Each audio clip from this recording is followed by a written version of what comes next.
sesama muslim meskipun berbeda pendapat. Kalau dalam banyak Wahabi mengatakan bahwa ada akhlak syar'i, apakah itu bukan akhlak syar'i? Menurut seorang muslimah dengan sebutan yang merendahkan, lana sorqom min qawmi. Inilah sebetulnya yang saya ingin di situ. Yang kedua yang ingin saya tanggapi, hadis. Ini orang Wahabi ini memang selalu mengharapkan filsafat, tasawuf itu dianggap menyimpang dari Islam, itu dari dalam Islam dan seterusnya. Dan pemerintah Saudi dengan sengaja membiayai buku yang menyerang tasawuf, mengkampanyekan Wahabisme dengan menyerang tasawuf. Itu sudah saya ketahui dari ini. Tadi Saudara Ahmad Hartono menyebut bahwa berkali-kali dasarnya adalah hadis. Oke, hadis pendapat saya adalah hadis yang sahih mantap sangatnya belum tentu harus diikuti isinya.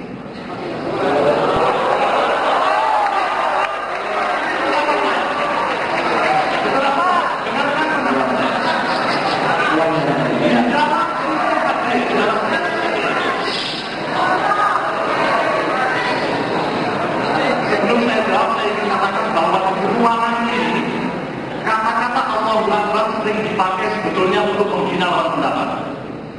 Jadi ini penghinaan Allahu Akbar. Kata Allahu Akbar dipakai sebagai cara untuk merendahkan orang yang berbeda pendapat. Jadi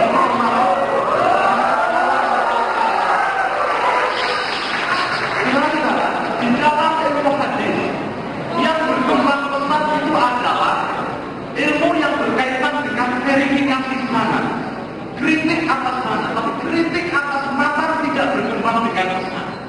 Karena orang Islam takut mengkritik hadis. Menurut saya hadis walaupun sahih sanadnya bisa dikritik isinya. Ambil contoh misalnya hadis yang diriwayatkan oleh Abu Hurairah sahih dalam Bukhari bahwa sholat seseorang itu batal kalau ke depannya lewat 3 hal: perempuan, himar, dan yang satu lagi adalah anjing. Bagaimana Anda bisa membayangkan agama Islam yang kita hargai ini mengatakan sholat kita batal kalau ke depan kita lewat perempuan, anjing, atau himar? Perempuan disetarakan dengan anjing dan himar. Inilah yang terjadi di Saudi Arabia yang ikut Wahabi. Karena perempuan dianggap dewa, tidak boleh nyetir mobil. Kita harus jadi Saudi Arabia. Apakah negeri semacam ini akan ada di Indonesia?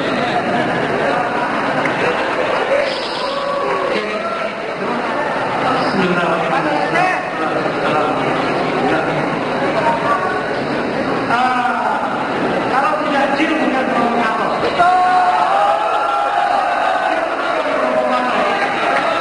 Karena memang produk Yahudi ini tidak dapat diri Yahudi.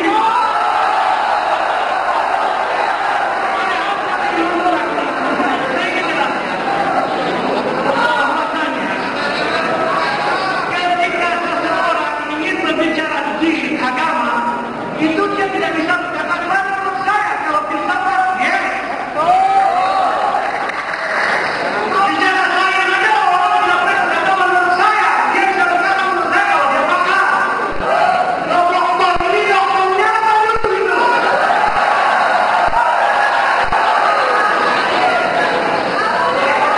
Kapasitasnya ketika mau bicara hadis dia hadis atau kita karena dia bersama ada nanti disiplin itu.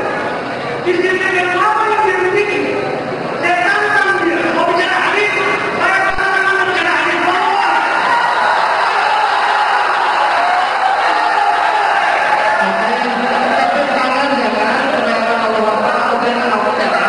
bukan masalah bapaknya, kita benar. Dia mencoba.